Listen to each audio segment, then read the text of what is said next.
Hi Dynamics family, Mariana here, just doing another vehicle video. Today I just wanted to talk briefly about your jeans. And I'm not talking about the jeans that you wear, to go out as a piece of clothing. I'm talking about jeans within your body. I just wanted to chat a little bit about a couple experiences that I had, and just to give you my thoughts on it, and then you can share yours as well. The first thing is taking my daughter to the doctor. That's my first example, and that is when she went and got blood tests, and then the next week she got the results, and then from there they said, okay, this showed up on your blood test. So basically go do a deep dive into your family history and find out, is this from your family? And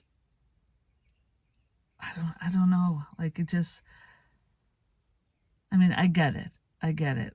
There's a pattern that happens sometimes in family history. And so I understand that it can show up. So if, say for instance, in your family line, there is, whether, like talking about mothers, fathers, grandparents, whatever, like as far back as you can go, there might be a susceptibility to certain things. Okay, but here's the thing. Then I'll get back to my daughter for a second. Here's the thing. You have your own genes. You have your own trillions of cells. You have your own DNA. You have your own whatever. So why do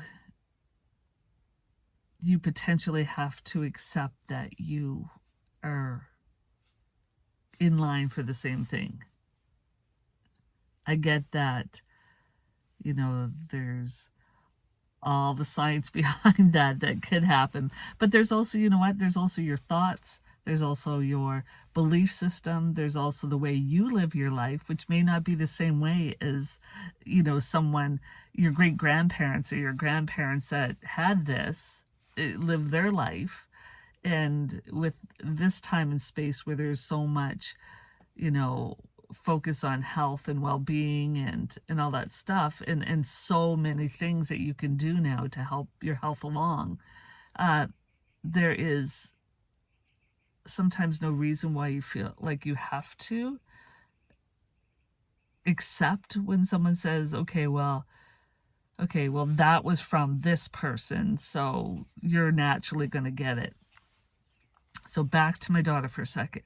So then she's a little alarmed, and because of the way they presented it to her, it's just like, go find out basically if this is in your family thing, because you are susceptible to it. You are potentially going to have this same health concern, down the road. And I'm thinking, who tells people that? I get that it's a responsibility to share, like, okay, if you don't make these adjustments, and this is where you could go. But why do they have to have that? What if she found out that it was never part of the family? Why couldn't they just deal with, hey, this is what showed up in your blood. These are some of the things that you can do to help it along the way. And then, we'll check in, 3 months or 6 months or whatever to see where your markers are around that. And then go from there. Like, why did the whole genealogy thing have to come up? Like, why did the whole, like, go research and do it? And I don't know, were they looking for someone to blame? I don't get it. Like, maybe they're just trying to understand where it came from and why and all that stuff. But the fact is, in the here and now, it's what her blood was saying. So deal with it in the here and now.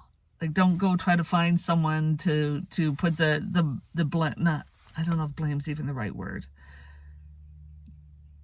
Don't go look at someone, because then you start doing that research, and then you're just like, oh, well, I got it from this person. Well, I wonder where they got it from, and I got to get this. I mean, on one side, it's good because you say, like, oh, okay, if it came from this person and they didn't address it, some of the end results might have been this. But at the same time, again, what if you're like, don't know any of that information for various reasons? Like, what if you're adopted? What if you were a foster child? What if your, family have perished? What if, right? So the thing about her then is that, I did the side on my side, and she checked with her dad to do the side on his side and figured it all out. But then her and I had this big conversation about it, and just about, well, she's like, well, it's good to know. And I said, for what reason? Like, why did you have to go find out that so someone could feel bad about that it's in the family history? Or do you believe in your own well-being? Do you believe in your trillions of cells? I'm like, other than what the doctor said, what are you going to do? So then we talked about, what is your belief system around having to carry forward a pattern from your family? And so it was a really interesting conversation, because I was just like, well, what do you feel about your body? What are your beliefs about your body? What are your beliefs about, like I said, your family's history as far as health? Like, I mean, overall, it's been quite good. And so, so we talked about, okay, what are you going to do going forward? So she goes, well, I'll do what the physician's assistant said. And I said, well, what about that? What about more about that? You can't just go take some vitamins, and you can't eat a certain way, which does help. I'm not saying it doesn't. I'm not a health professional, but what about your mindset? What about your thoughts? What about your beliefs? What about your power? Like, no one can breathe for you. No one can think your thoughts for you. No one can, believe what you believe. It's your relationship with your body. So why don't you start, we've always talked about doing meditations and doing things that feel good for the body, and it's not just about one part, because sometimes we do, and I have done it, get fixated on one certain part. Like, all these parts are working great, but sometimes we fixate on the one part that doesn't feel really good because, again, of what a health practitioner, whether it's doctors, dentists, naturopaths, homeopaths, whatever it might be, has told you. And there's so many people that have talked about this, like how we tend to hold on to the what's wrong part instead of all the great things that are happening. So it's about saying those statements to yourself and really feeling them, like going general with these statements of just like, my body knows what to do. My body knows how to balance. I know what to do. This is just something that has, this test result is just something that has shown up. But this is, my body, my connection with my higher power, whatever that might be. And I can work with that as well as what the doctors are saying to find a balance to your body, because your body just wants to balance. It does know what to do. It just needs sometimes for us to get out of the way, really, with all our like, okay, well, today I'm feeling good. Oh, but the doctor said, or, oh, the naturopath said, or like that was yesterday. That was yesterday.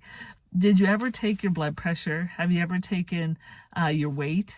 Have you ever taken your pulse, your oxygen levels? I mean, those Fitbits that we have, on our arms sometimes, or variations of it, that you could take it 5 minutes from each other and it's actually different.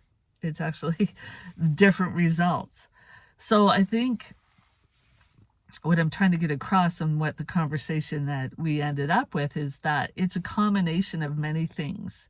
Again, it might be a challenge because sometimes, again, those big results when it comes to health might take more of your priority and be in your face all the time. But what do you want your story to be? What do you want instead? It's just like, sometimes these are just wake-up calls. Sometimes. Now, I said that sometimes, but a lot of times they're just wake-up calls about getting yourself in order, changing a few things of the way you eat, maybe exercising if you can't, focusing on your mind and how you soothe that, doing things that feel good for you, taking some time for your own self. Like, there's many times that these, like I said, diagnosis and or results when it comes to health wake you up to going, okay, it's time to pay attention. But further of the way I started and about the whole genes thing, again, another wake-up call to realize that you don't necessarily have to take on that pattern that has happened throughout your history. You can be the change. I'm not talking about major things or whatever, and I just want to get that clear, because I'm not a health practitioner and I'm not telling for any reason not to do whatever they said. But I think there is a combination of the awareness of it, the medical, the science, the spiritual, the whole body, mind, like, balance. That's it. I'll tell you one little quick story before we go here. And that is that when I was younger, my dad ended up having gout, and I don't know when it happened or whatever, but he knew what sort of triggered it. And then I don't know who shared it, but it's like, well, because he's had it, that means we're probably going to get it. And then I just remember going, no, I don't, no, thank you. I'm good. I see what it does to him. I know how to change my behavior. I know whatever he's doing to make it manifest in him, I'm going to be more conscious of that and not do the same things, not not to repeat those patterns of whether that's, because again, I can't think for someone. I don't know what my dad's belief system was. I don't know if his family had it as well, but it doesn't always have to be brought down because it was a parent, like, it doesn't always have to be that way. So all I'm saying is just think about it and be more conscious of it. And then, like I said, on one level, it's good to know sort of what your health history is in your family, because you're like, okay, I could be susceptible to it. But on the other side, it's just like, again, I don't have to be. I don't have to be. I can choose something different, I can choose how to prevent it. I can choose how to not do the same things that the people that have it had it. Like, you're more conscious now. There's just so many things available in this time and space, to assist you along the way. Like, again, to balance a mind and body and focusing more on, just feeling good. Because sometimes just feeling good overall helps your wellness. It helps your wellness. And feeling good is so important, like, just so important. It changes everything. Like, it just, like, so much. Anyway, I could go on and on and on about this, but I won't. So as far as my daughter goes, she's following, like I said, the medical side of what they suggested as far as like vitamins and this and that, and ways to eat. And then she's also following the nurturing her mind and her spirit by, again, whether it's finding ways to feel good, whether it's listening to music, whether it's meditating, whether it's being in nature, whether it's doing things that make her feel good. So again, there's that balance and how they all work together. So, okay, that's it for now in this vehicle video. Until we see each other again, make it a dynamic day and choose to feel good. Bye for now.